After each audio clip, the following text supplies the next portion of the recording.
안녕하세요 여러분. 오늘도 책튜브 가장 유익한 이야기를 골라서 여러분에게 말씀드리고 싶어서 이 자리에 섰습니다. 오늘은 제가 약점과 강점에 대한 이야기를 들려드릴까 해요. 만일 사람들의 강점이 아닌 약점에 초점을 맞추는 사람이라면 그는 경영자의 역할을 맡아서는 안 된다. 사람들이 할 수 없는 것을 정확하게 알지만 그들이 할 수 있는 것은 전혀 보지 못하는 사람은 조직의 정신을 훼손시킨다. 그쵸. 우리는 어떤 일을 맡을 때 먼저 안 돼! 라고 하는 사람을 본다면 그가 이룰 수 있는 성취도 굉장히 낮을 수 있다는 걸 볼 수가 있죠. 하지만 어떤 것을 볼 때 해볼만 하겠는걸? 이라고 본다면 그 사람은 해낼 수 있는 그런 지식 기반을 먼저 갖고 유리한 선점을 갖고 시작한다라고 볼 수 있을 거라고 생각해요. 네, 여기 책에서는 이제 자포자기에 대한 이야기가 나오고 있습니다. 자포자기? 스스로 포기한다라는 말인가? 네, 이 책에서는 이렇게 패러디를 했는데요.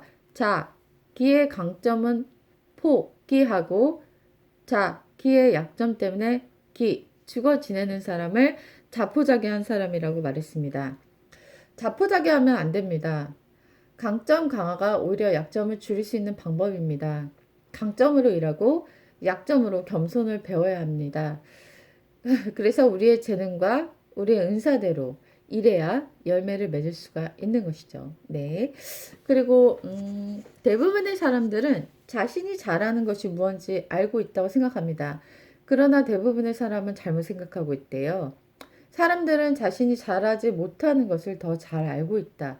심지어는 그 점에 있어서도 제대로 아는 경우를 잘못 아는 경우가 더 많다. 이렇게 책에서는 말하고 있습니다. 있는 것보다 없는 것에 집중하며 불평하는 삶, 잘하는 것보다 잘하지 못하는 것에 집중하는 삶이 가장 어리석은 삶이라고 말하고 있는데요.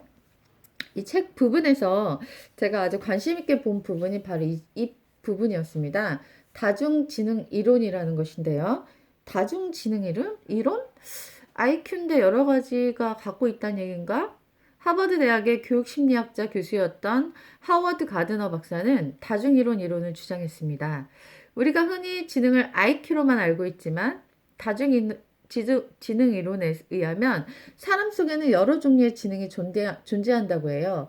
언어 지능, 논리 수학적 지능, 공간 지능, 신체 운동적 지능, 음악 지능, 대인관계 지능, 자기 성찰 지능, 자연 친화 지능 등이 그것입니다.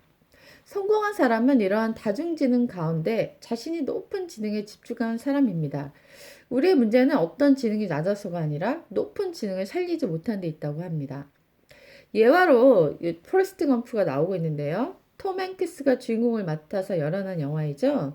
참 따뜻하기 때문에 우리 가슴이 많이 울렸다라고 볼 수 있는데요. 포레스트 검프가 IQ 한 75 정도의 지적 능력이 좀 떨어지는 사람인데요.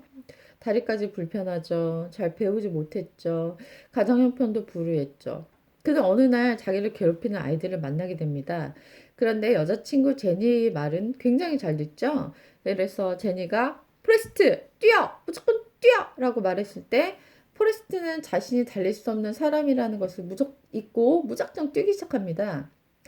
그러다 자신이 빨리 달릴 수 있다는 사실을 알게 되죠. 그리고 그는 자신이 잘할 수 있는 그 한 가지에 집중해서 뛰고 또 뛰었습니다. 어느 날 자기 앞에 날아온 미식축구 공을 붙잡고 뛰어 터치다운을 한 것을 계기로 미식축구 선수로 고등학교에 가게 되었습니다. 급기야는 미식축구로 대학까지 가고 최고의 선수상까지 받게 되죠. 베트남전에 참전해서 폭격맞은 전우를 빠른 걸음으로 구해 국가 훈장을 받는 영웅도 되었습니다. 그가 잘하는 것은 달리기. 그는 그것에 집중해 승리한 것입니다. 우리는 물고기인데 새처럼 날아오를 필요는 없습니다. 그리고 우리는 거북인데 토끼처럼 뛸 필요도 없습니다. 우리는 우리의 약점에 집중해서 그것을 잘하려고 그것을 뛰어넘어 보려고 애쓸 필요가 없습니다. 단지 우리의 재능이 어느 쪽에 포함되어 있는지를 보고 그것을 특화시켜서 개발시켜 나간다면 그것이 우리의 모든 약점을 정말 있게 할 만큼의 강점으로 우리 인생을 선도해 갈 수 있다라는 것이죠. 네. 저는 아이들을 가르치면서 참 많은 걸 느꼈는데요. 아이들이 자신의 못하는 점을 얘기하는 경우가 참 많아요. 근데 그럼 넌 너가 잘하는 게 뭐야? 라고 물어보면 쭈삣쭈삣하면서 말을 못하는 경우가 참 많아요. 자신의 단점에 대해서는 굉장히 많이 얘기하고 자신의 장점에 대해서는 관대하지 못하는 경우가 많거든요. 근데 그것은 우리가 계속 지적당하고 그리고 칭찬받지 못하는 우리의 성장 배경이 그러한 성격을 만들었다고 볼 수 있는데요. 이제 이 책과 만난 여러분은 여러분 자신에게도 칭찬을 많이 해주시고 그리고 여러분의 만나는 인품들에 대해서 여러분 주변에 있는 사람들에 대해서 지적보다는 칭찬으로 강점을 더 많이 이렇게 승화시켜주고 업그레이드 시켜줄 수 있는 조력자로서 살아가시면 어떨까 하는 생각이 들었습니다. 오늘도 책 한 권, 인문학이란 남의 지혜를 훔치는 것이다. 안녕히 계세요.